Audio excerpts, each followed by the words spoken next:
Jangan katakan Kodari kalau tidak bisa bikin PDIP itu tambah tersiksa dan sakit hati, pemirsa.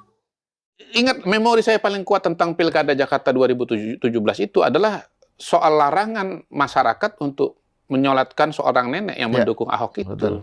Bayangkan, itu adalah betapa parahnya ya alam pikiran primordial ini ketika kemudian berkembang dalam pilihan-pilihan politik gitu loh. Tapi dari pihak PDIP sendiri kan sebenarnya kelihatannya juga belum definitif ya, karena kan misalnya kemarin Mas Ganjar bilang bahwa ditanya soal pencalonan nama Anies masuk di dalam salah satu kandidat itu, dia bilang ya kalau nggak cocok jangan dipaksakan. Gitu.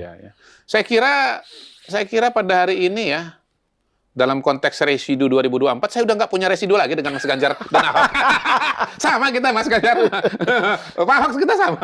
Iya. Nah, mumpung belum ditetapkan oleh DPP, mumpung belum ditetapkan oleh Ibu Mega, maka kita diskusi ini, kita bahas ini, dan kita berharap bahwa ya video ini atau potongan-potongan videonya nanti sampai ke Ibu Mega, ditonton oleh Ibu Mega. Gitu. Karena sangat penting bagi masa depan kita ke depan gitu. Saya balik lagi ya, saya masih percaya bahwa gubernur terpilih Jakarta tahun 2024 merupakan salah satu calon potensial, bahkan sangat potensial untuk Pilpres 2029 yang akan datang. Kalau Anies misalnya menang sebagai gubernur di Pilkada Jakarta tahun 2024, maka hampir bisa dipastikan tahun 2029 nanti dia akan jadi calon gitu. Nah, kecuali kalau misalnya PDI Perjuangan memang merencanakan bahwa Anies akan menjadi calon presidennya di 2029, ya Anda dukunglah. Ini rekomendasi aja nih langsung nih. Anda dukunglah Anies itu jadi calon gubernur 2024. Otomatis Anda akan punya calon presiden 2029 gitu. Tetapi ya mohon maaf, tinggalkan jubah nasionalis Anda itu gitu. Tolong diganti itu logonya itu. kita usul nih sama netizen. Misalnya nih, kalau PDI Perjuangan mendukung Anies Baswedan di Pilkada Jakarta, kira-kira logo bantengnya bagusnya diganti logo apa?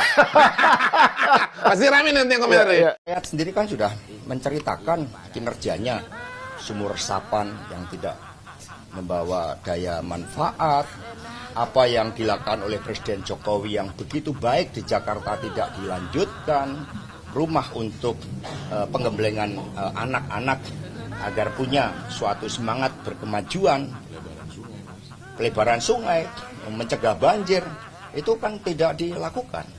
Sehingga ketika sosok itu tidak memiliki banyak prestasi, ya kemudian menciptakan sepertinya ada hambatan dari luar. PDI Perjuangan tidak pernah menghambat karena kami belajar dari sejarah. Kurang apa? Nah, pertanyaannya pemirsa, bisakah tidak nanti kalau misalnya PDIP itu tetap mengusung Anies Baswedan sebagai calon gubernur DKI Jakarta, bisakah PDIP itu berkolaborasi dengan FPE atau yang dipandu oleh Habib Rizik Syihab? Ini yang nanti juga bikin bingung masyarakat. Ya, lanjut saja dulu pemirsa. Hal gitu. Nah, pada titik inilah saya katakan memang akhirnya menjadi menarik ketika PDI Perjuangan misalnya di Jakarta, PDI Jakarta maksud saya, mengajukan nama Anies Baswedan sebagai calon gubernur salah satu kepada DPP. Gitu. Karena apa? Karena kita tahu bahwa tahun 2017 boleh dibilang ya Anies Baswedan adalah musuh besarnya PDI Perjuangan dalam konteks pilkada. Pada waktu itu PDI Perjuangan mengajukan pasangan Ahok ya dengan Jarod Saiful Hidayat. Dan tahun 2017 untuk mengingatkan kepada publik lagi, pada waktu itu ada peristiwa peristiwa Al-Maidah 51 di Pulau Seribu, sebuah peristiwa di mana Ahok dituding menista agama ya. Saya agak hati-hati nih takut kan dituding. Ya dituding melakukan penistaan kan agama. Belum tentu benar. Hati-hati, nuding hati-hati, nistanya juga. Jadi diksinya nih kita harus hati-hati nih gitu. Jadi kasusnya penistaan agama dan kita tahu pada waktu itu Ahok akhirnya divonis bersalah dan masuk penjara, dan sebelumnya Ahok kalah juga dalam pertarungan di Jakarta, dan sebelumnya lagi ada peristiwa-peristiwa politik sangat besar, ada peristiwa demonstrasi pengumpulan massa yang sangat-sangat besar, barangkali terbesar dalam sejarah Republik. Ada 4/11, 4 November maksudnya, ada 212, 21 Februari ya, 212. Yang November itu pada tahun 2000. Enggak, 2 Desember. Sorry, 2 November Desember ya. sama 2 Desember. 2 Desember, sorry, Ya. mohon maaf, 2 Desember. Karena sambil ingat-ingat nih. Iya, iya. Ya, sambil ingat. Dan yang terpenting adalah pada waktu itu isunya yang berkembang adalah isu keagamaan ya. Sehingga kemudian disebut pada waktu itu ada politisasi agama ya. Kita tahu bahwa rakyat kemudian masyarakat juga menjadi terbelah gitu ya antara ya menerima atau memahami Ahok dengan kontra kepada Ahok dan garis miring mendukung Anies Baswedan pada waktu itu. Dan ya intinya pada waktu itu masyarakat Indonesia, bukan cuma Jakarta ya, saya garis bawahi ya, bukan cuma Jakarta tapi seluruh Indonesia itu terbelah. Saya ingat kok, saya kan karena tinggalnya pindah-pindah, sekolah saya pindah-pindah, itu WA grup saya itu di Kalimantan Tengah, WA grup saya di Palembang, WA grup saya di Lampung, WA grup saya di Jakarta, itu ikut terbelah loh. Jadi yang terbelah pada waktu itu bukan cuma Jakarta, tetapi seluruh Indonesia. Dan medsos juga. Ya. Medsos juga terbelah. Saya menganggap WA itu bagian dari medsos lah. Iya. Jadi pada waktu itu ada polarisasi, ya, ada politik identitas yang sangat-sangat kuat. Dan saya kan selalu mengatakan, ini cerita kita balik lagi mundur ke belakang, bahwa politik identitas itu trennya sebetulnya menguat. Pasca 2014, ada jembatannya 2017, lalu kemudian 2019. 2019 itu polarisasinya menjadi sangat keras. Keras banget kan waktu itu kan, gitu. Bukan hanya karena adanya media sosial. 2014 media sosial masih terbatas. Waktu itu kampanyenya masih pakai tabloid, tabloid rakyat. Tapi kalau tahun 2019 kampanyenya udah pakai medsos. Nah, tapi menuju 2019 itu ada presidennya 2017. 2017 itu adalah dalam tanda kutip pemanasan menuju 2019. Yang jelas pada waktu itu ada pembelahan yang luar biasa. Saya kira termasuk mungkin pembelahan yang paling nyata lah antara politik nasionalis dengan politik katakanlah keagamaan lah pada waktu itu. Jadi ini calon Islam, ini bukan, bahkan penista agama, dan ya singkat cerita akhirnya di situ kan Ahok dikalah. Nah, kita tahu bahwa PDI Perjuangan itu adalah partai nasionalis par excellence ya. Setidaknya selama ini dianalisa sebagai partai yang mewakili kelompok nasionalis, kemudian juga sikap-sikap politiknya juga nasionalis, dan pilihan-pilihan politiknya juga nasionalis, sebagaimana tercermin pada Ahok. Menurut saya, bukti bahwa PDI itu adalah partai nasionalis, itu memang tercermin waktu Bu Mega nunjuk Ahok. Kenapa itu tercermin dengan sangat-sangat kuat? Satu, Ahok itu adalah sering dianggap sebagai non-pribumi ya. Dalam pengertian awam ya, bukan secara hukum ya. Nanti Pak Ahok kan bilang, saya ini pribumi juga. Ahok gitu kan marah sama Anies karena nyebut-nyebut soal pribumi. Betul. Tetapi dalam konteks sosiologis, ya keturunan lah. Dia masyarakat dianggap sebagai keturunan, gitu ya. Walaupun udah generasi kesekian sebetulnya udah sama aja gitu. Dan sebetulnya kita ini juga keturunan juga, tinggal titiknya aja di berapa gitu. Kita semua keturunan gitu loh. Jadi satu, dia keturunan Tionghoa, yang kedua dia Kristen. Gitu. Nah itu kelihatan bahwa PDI itu sebagai guardiannya minoritas itu kelihatan di situ. Yang penting kemampuannya, yang penting kompetensinya, tidak melihat latar belakangnya. Menurut saya itu memang pengejawantahan dari filosofi atau perspektif nasionalis yang sesungguhnya. Nah, dilalah PDI Perjuangan Jakarta mengusulkan Anies yang merupakan anatema dari ideologi nasionalis tadi itu gitu loh. Merupakan antitesis dari ideologi nasionalis itu tadi gitu. Nah, kenapa PDI Perjuangan Jakarta mengajukan Anies Baswedan? Kalau dari berita-berita yang beredar kan karena PDI Perjuangan Jakarta mengatakan bahwa satu, mereka itu suaranya turun di Jakarta sekitar 10 kursi dari 25 kursi pada tahun 2019 ke 15 kursi di tahun 2024. Signifikan banget ya? Karena mereka tidak mendukung Anies, kira-kira begitu. Sehingga kursinya di berbagai wilayah yang hilang itu dilihat lari ke 3 partai yang dukung Anies.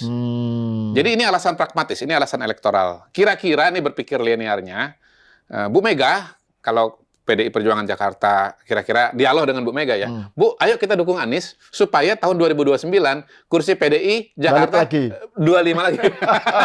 Gitu kira-kira ininya cara berpikirnya. Tetapi itu kan ya saya lupa nih ya. Saya nggak ingat, saya nggak baca persis bagaimana argumentasi dari suratnya PDI Perjuangan Jakarta karena waktu itu muncul di media kecil banget, saya nggak kebaca. Nanti saya coba akan lihat lagi ya. Tolong pemirsa nanti dibantu koreksi. Nah, apakah di situ ada argumentasi soal residu Pilpres 2024? Bahwa PDI Perjuangan berhadapan dengan Jokowi dan Anies Baswedan adalah antitesis dari Jokowi. Ya, di mana di sini berlaku ada gium my enemy's enemy is my friend. Kira-kira begitu. Garis miring unholy alliance gitu. Nah, presiden semacam ini kan sebetulnya sudah pernah muncul juga di kampanye 2024 kalau kita ingat pernah ada gagasan salam 4 jari ya. Di mana antara 1 dengan 3 gabung melawan 2. Betul. 1 Anies, 3 Ganjar itu bergabung melawan 2. Prabowo garis miring Pak Jokowi gitu. Nah, apakah ada juga perasaan-perasaan anti Jokowi yang menyebabkan mereka lebih memilih Anies Baswedan? Walaupun secara sejarah ya mereka ini lawannya adalah dari Anies Baswedan gitu. Tetapi yang paling fatal sebetulnya adalah bahwa ketika PDI Perjuangan itu mengajukan Anies Baswedan, maka menurut saya runtuhlah gagasan, konsep, atau klaim PDI Perjuangan sebagai partai nasionalis. Karena the very person yang akan mereka dukung sebagai calon gubernur adalah the very person juga yang justru adalah musuh besar dari nasionalis itu, gitu loh. Ideologi nasionalis tadi itu, gitu. Pilih saya karena saya pribumi, dia bukan pribumi, kan gitu kan. Pilih saya karena, walaupun ini tidak secara langsung, karena saya Islam, dia bukan Islam, kan begitu kan. Ya ketika menggunakan sentimen keagamaan, dia penista agama loh, dia menghina agama Islam. Itu kan sebetulnya cara halus atau cara muter dikit untuk mengatakan, ya pilihlah calon yang Islam dan yang bukan yang menghina Islam, atau musuh Islam, atau agamanya bukan Islam, gitu. Jadi menurut saya akan menjadi sebuah tragedi sangat besar dalam perpolitikan Indonesia kalau nanti betul-betul ternyata DPP PDI Perjuangan Ibu Mega mengajukan Anies Baswedan. Menurut saya itu harus ditinggalin tuh klaim sebagai partai nasionalis itu. Langsung runtuh ya klaim sebagai menurut saya partai kebangsaan, partai nasionalis itu. Betul. Tapi dan juga kan kalau misalnya kita ingat wawancaranya Ahok di Meridiana kalau nggak salah ya. Beberapa saat setelah Pilpres. Kan dia ditanya tentang kemungkinan duet Anies Ahok atau Ahok Anies, dia bilang dia nggak bakal bisa memaafkan Anies karena Ahok tidak bisa memaafkan Anies. Ahok tidak bisa memaafkan Anies karena Anies dalam pidatonya pengukuhan sebagai gubernur itu memakai kata pribumi. Jadi Jakarta sudah dikuasai lagi oleh pribumi. Jadi itu yang membuat Ahok merasa bahwa Anies ini pemecah belah. Jadi bayangkan sosok yang dianggap oleh Ahok sebagai pemecah belah tiba-tiba jadi kandidat gitu, salah satu ya, meskipun DPW kan berkilahnya Ahok kan ditanya lagi tuh kemarin ditanya gimana komentarnya soal DPW PDIP nyalonin Anies. Itu kan cuma 1 dari 10. Iya, tapi itu kan jawaban Ahok. Kalau kita bicara mengenai usulan dari DPD PDI Perjuangan Jakarta kan memang menyebut nama Anies Baswedan. Betul. Gitu. Jadi DPD PDI Perjuangan Jakarta itu sudah jelas-jelas menyebut nama Anies Baswedan. Nah, yang menarik kan respon dari Ibu Mega. Ini balik lagi kita baca dari media ya. Gitu. Kita nggak tahu di balik layarnya misalnya seperti apa. Bu Mega kan hanya tersenyum lah kira-kira begitu mendapatkan surat itu, tersenyum. Tapi ini juga menurut saya agak mengkhawatirkan karena tersenyum. Bukannya marah atau langsung menolak kan gitu kan.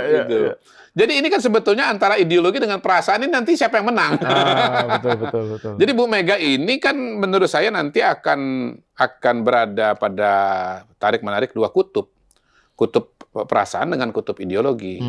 Kalau beliau mengikuti kutub ideologi, menurut saya ya harus ditolak. Anies sebagai PDI Perjuangan itu, Anies didukung oleh PDI Perjuangan itu adalah sebuah pemikiran yang betul-betul self-defeating istilahnya. Apa ya? Betul-betul sebuah kegelapan demokrasi yang sesungguhnya. Pangeran kegelapan itu Anies. Betul. Kira-kira begitu kan. Gitu. Ya. Itu pangeran kegelapan itu adalah Anies. Kenapa? Karena pengusung intoleransi untuk sebuah bangsa yang majemuk seperti Indonesia itu adalah pangeran kegelapan yang sesungguhnya. Gitu. Dan PDIP merasakan sendiri kan? Oh iya, di dalam kalau pangeran konteks kegelapan Jakarta. ini berkuasa, kita kan akan terbelah masyarakat kita ini dan bisa terjadi. Oke, mungkin saya rasa cukup pemirsa terkait dengan penjelasan Mang Udari terkait dengan PDP dan Anies Baswedan. Ya, seperti apa komentar kalian, tulis di komentar, dan sekali lagi pemirsa jangan lupa tekan tombol subscribe-nya biar kalian juga tidak ketinggalan informasi-informasi terbaru dari channel ini, dan salam demokrasi dan salam NKRI.